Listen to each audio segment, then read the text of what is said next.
o gore ke u whamarumaru at pe mua he ngahi tala whakatapka kato ai whonua pe mo e lotu o wha a whakia pe mi he ngahi poro kalama. Kai ata mo ku ai whainga maari e ko ni ke whakahoko ato i poro kalama pe mo e ngahi historia maari o tonga. Aho wano eni o e peleri wafe uoa. Pea o tari whiwhia ko toa ki muto ka whanongo. Ke ku poro kalama pe mo e ngahi historia maari ha tau whanua. Pea ko ki muto lo mo fo mai ke ki poro kalama ko ni. Ko taha whoki o ngahi tau mua ai o ki se nolo ko ni ke o atua i a ngahi historia o tonga ke mo mea ki ai. Pea ka pau mo manako ki he ngahi ka veinga ko ia. O ku o whakawhi i atu ki muto. Ke mo subscribe mai ke ki se nolo ko ni. Pea ki mua ke whakahoko i poro kalama a ku o whakatulo atu ki he tonga ko toa pe. Tuku mua ke o ngāu e peha ngahi rea whaingo fua. Ngahi rea anga maheni pe ko i hui ke mahi nongo fua e ka veinga te uta anoa ki ai. Ko e ka veinga ki poro kalama e aho ni. Te uta anoa ai ki he tala o whiela ke pa. Pe ko e tupu anga o e fua whiela ke pa. Pea i he ene pehe o ko whakatulo watu pe mo e whare o whiela ke pa. Wha more alana a ko ngutu tamurea. More ke mama au ku iai ha whahinga uhinga ia poro kalama ko ni. Ka koe uhi ko e mahu inga ka veinga. Pea mo e historia maari e o whiela ke pa. Pea ko uloto ai ke to o mai ai ka veinga ko ni. O whakamau atu e he ku ngahi poro kalama pea mo e ngahi historia atonga. Ko ngahi whakakaukau pe mo ngahi mooni te utala noa i he poro kalama ko ni. Ko e toa mai pia pe mi he ngahi whakatotolo. Pe mo ngahi whatutohi. Ato ke ta siau sila iu. Pe i hene pehe o ko acknowledge heni a to ke ta ila iu. Ko e uhi ko ngahi whakakaukau pe mo ngahi mooni na ene whatotolo ki ai. Ko toa mai o ngāu e aki ki he ku ngahi poro kalama. Ko e tala no maari e whoki ki he tala o whiela ke pa. Pe ko e tupu anga o whiela ke pa. Heo ku kehe pe ngahi mau ia. Pea o ko whakaapapa lahi peo ke ngahi mau kehe ko ia. Pea o ko whakaapapa heni ki whare o whiela ke pa na ataku o ko whie poto. Pe te o kai mua i hana whotutu o e tuku whakahalo mai ai whiela ke pa. Ka koe ngahi mooni te utara noa ki ai. Koe wahe pe ia ato ke tā ila iu. Whakataha pe mo e wahe a kioa. I he taimina e whakahoko ai ato ke tā ila iu. A ene ngahi whakatotolo. Pea koe ngahi mooni ko ia o ko maari e ia ai. Pea koe ngahi mooni ko ia koe ngahi tala kou laia. O mahu inga ke tau ilo ki ai. He koe ngahi historia fungani ha tau whanua. Koe tui koe a toke tā ila iu. Whakataha pe mo e ngahi whakamatala nai o mai e kioa. Koe fua whiela ke pa. Koe tamaia a matairi tu a piko. Pea mo tu i mara. Ko matairi tu a piko ko e tu kanoku polu hono tolu uia. Pea ko tu i mara ko e fua tamaha ia. Ko e hou eiki maa o lunga taha ia o tonga. I he kuonga ko ia. Pea hange pe ko ia na ko si whakahoko atu. O ia e ngahi maa uia pe mo e ngahi tohi o hoko ku pehe ko e fua whiela ke pa ia ko e fuha o longo atu mai. Aia ko longo atu mai ko e tama ia a mataere tu a piko pe motu i mala. Pea neongo e ngahi kehe ko ia. Ka te u nofo mau beau i he mo oni na e turi fua kai a toke tai la iu o whakatatau ki ngai whakamatala na o mai pena e whakahoko e ki oa. Kake koe tui ka no kupolu hono tolu a mataere tu a piko na e mari foki pia mo tui mala ko tui mala ko e fuafua tamaha ia pia ko ena tama ko longolongo atu mai pia ko tu ia a toke tā ila iu whakatatau ki ngahi information pia mo ngahi mauma whakamatala pia me ia ki oa ko longolongo atu mai ai tama atu imala pia mo mataere tu a piko na e whakanofo ai ai fuafua fiela kepa pia hange piko ena ko si whakaha atu o kutui foki ai toko lahi ia pia mo ngahi tohi hoko e ni ko e fohai a longolongo atu mai na e toki whakanofo ai ai fiela kepa ka koe whakaukau ia o kumahau inga ke tau nofo ai he proklama koe ni ko fiela kepa kono tupu anga pia me ia mataere tu apiko ko e tui kano kupolu hono tolu pia mo tu imala ko e fuafua tamaha ia pia ko e hou eiki maa ulunga tahai a tonga i he kuonga ko ia pia toki whai ai pia ngahi tipe iti ia mo o mai pia ngahi mau ke he ko ia o mai ki he pae ngā ke tau tala noai ka koe whakaukau mahu inga ke tau iloi ko tupu anga o whiwhi ai fuafua fiela kepa pia mea tu imala ko e fuafua tamaha pia mo mataere tu apiko ko e tui kana kupolu hono tolu o maari e foki ai fiela kepa ia he oku mahu inga apito ai yongo tawhaaki lo ua ai tawhaaki koe ai whae pia mo e tawhaaki koe ai tamai pia oku loto pe ki u wahe atu e ngota whaaki koe ia he lawa ke tau sio ai ki he ata whaalahi pia mo e whakahistoria o e hingoa koe ni koe fiela kepa ka pau te tau laki kamata pepe mi he tawhaaki o whae pia ka pau te tau nofo pe i he fo scenario ko e fuafua fiela kepa ko longolongo atu mai ko e tama atu imala pia mo mataere tu apiko pia hui ai rewa ngahi me ala lahi whaa ko uloto ki utala noa ki ai i he tūku au mai ai fiela kepa ko e ulua ki o ku mahino mai pe me he hingoa koe ni ko e fiela kepa ko e hako ia ai fuafua tamaha pia ku mahino pe ka veingai koe ni ko e tama ia atu imala ko e fuafua tamaha pia ko e tama ko ia ko longolongo atu mai na e whakanofo ai a hingoa fiela kepa pia ko e poini hono ua ko e fiela kepa ko e hako ia ai fuafua tu ila kepa pia ka bade mo whihu i mai kau o wanga whewhe pia ku whaingo fua pe ko e fuafua tu ila kepa ko whono manu na e mari rewa whono manu mo e kutonga pipiki ko e kutonga pipiki ko e tonga whewhini hono wai pia na whanau i rewa e naua atu imala ko e fuafua tamaha ia whanau i rewa e tu imala a longolongo atu mai ko e fuafua fiela kepa ia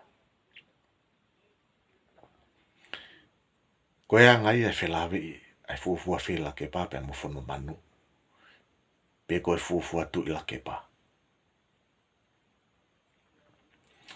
pia ko e poini hono tolu ko uloto ke whakamau atu ko e hako ia o e tu tonga fefine. Peange pe koe na ko si whamatala. Ko e fuafua tu ila ke pa ko whanomanu. Na e maari e pa mo eku tonga pipiki. Ko e tu tonga fefine hono uaia. Pea na whanau i rewa atu i mala. Ko e fuafua tamaha ia.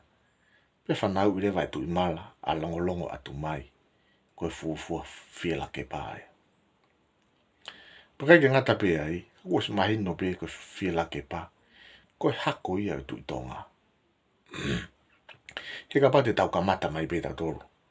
Pe mei a ulaki mata ulaki pe na iloa ko tere a. Ko tu tonga no wahi wai. Na whanofo e ulaki mata ulaki. Ano o fefine. A sinai takala ilangi reka. Ko e fuafua tu tonga fefine e.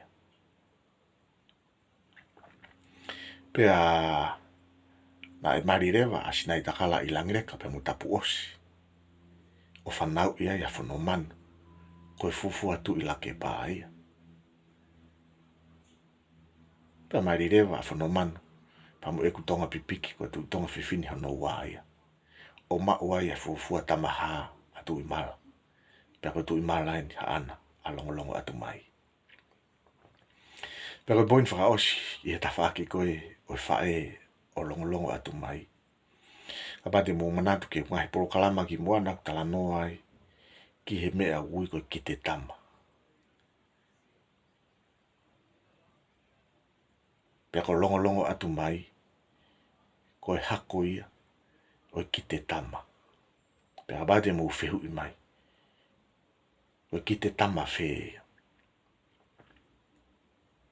Pea te watu beha ki i whakao whiofi be ke mo wakai ki ai.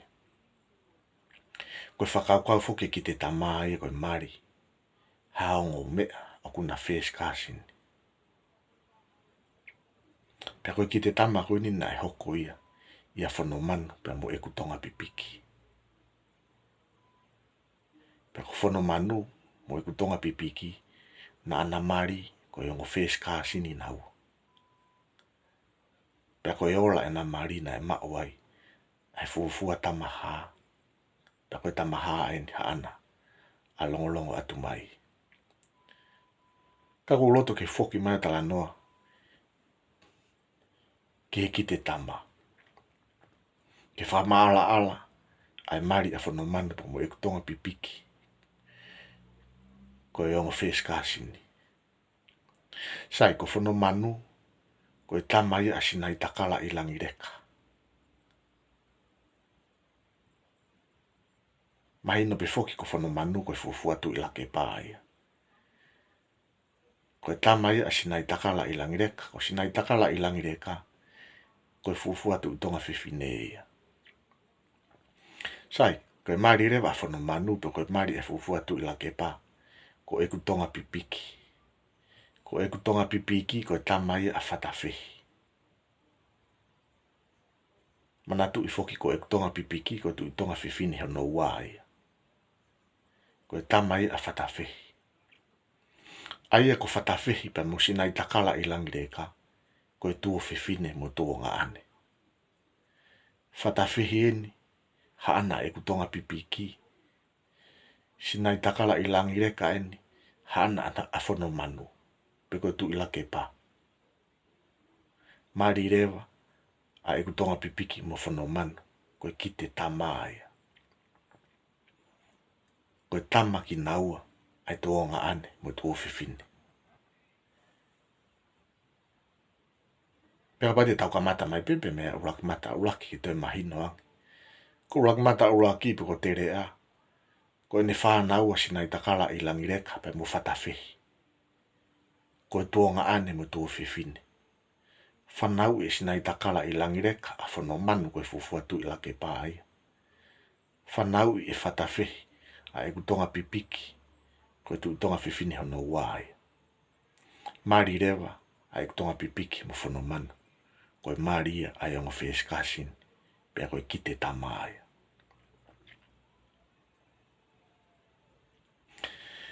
Ko ta whaki koe ta haka pati tau sio ke ta whaki ta mai o longo atu mai. Nai osi mahi no beia. Koe hako ia e tui ka nok polu no tolu. A mataere tua piko. Ko ni tangata eiki a mataere tua piko. Paka ke ngata pe ai. Kau tau ilo. Ko longo atu mai. Koe hako ia e tui haa mea. Papa te mou eke mai wanga fefe. Ko mataere tua piko. A tui ka nok polu no tolu. Ko ne tamai a atamata ila tui ka nok polu no ua. Nai mari a atamata ila mo toki lupe. Ko toki lupe koe o fefine ia o tui haa mea. Tau sio re vai. Ke whelave a longo atu mai. Pe mo tui haa mea. Pera ke toi ngata pe ai ka ia e whelave a longo atu mai. Pe mo e hou eki koe no hifu ko aha me. Pera ba te mo whihui mai uanga whewe. Koe fufu atu i ka noku polu a ngata. Na e mari mo kau fo ou. Koe ofe fine o aha me. Pera mau e na tama ko atamata ila. Koe tu i tonga hano uai. Kataki ko tu i ka noku polu hano uai. Mari rewa atamata ila mo toki lupe. Toki lupe koe ofe fine tu i haa mea. Ma uai a mataere tua piko. Koe tu i ka noku polu hano tolui. Pea kos mahino pe fok pe mihe laine ko ia. Ko tupu anga o ngata. Ko tuku ang mai a mihe tu i hata kalaua. Pea ku tau lava rewa sio ke whamaa opo. O longo atu mai. Pe koe fufua whila ke pa. Une kātoi e ia. Ai ngahi hou eiki. Pe koe ngahi tuunga maa alunga taha o tonga. I he kuonga ko ia.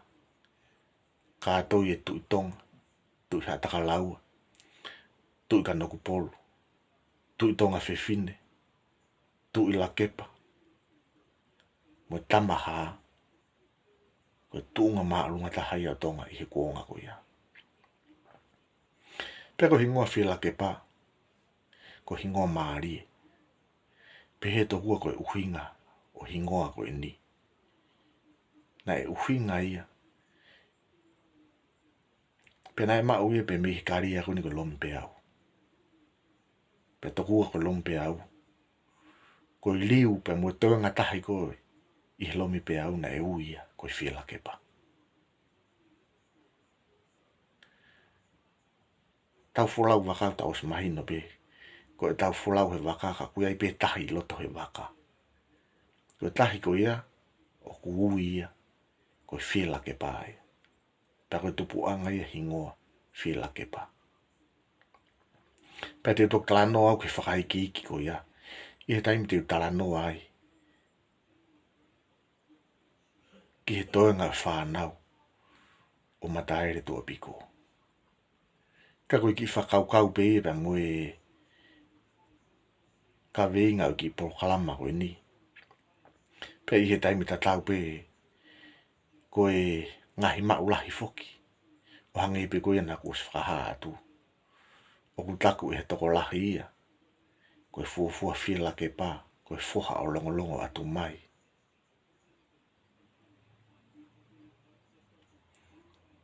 Ka koe whakaukau a toke tā i la iu. Whakatatau ki whakamatala ki oa.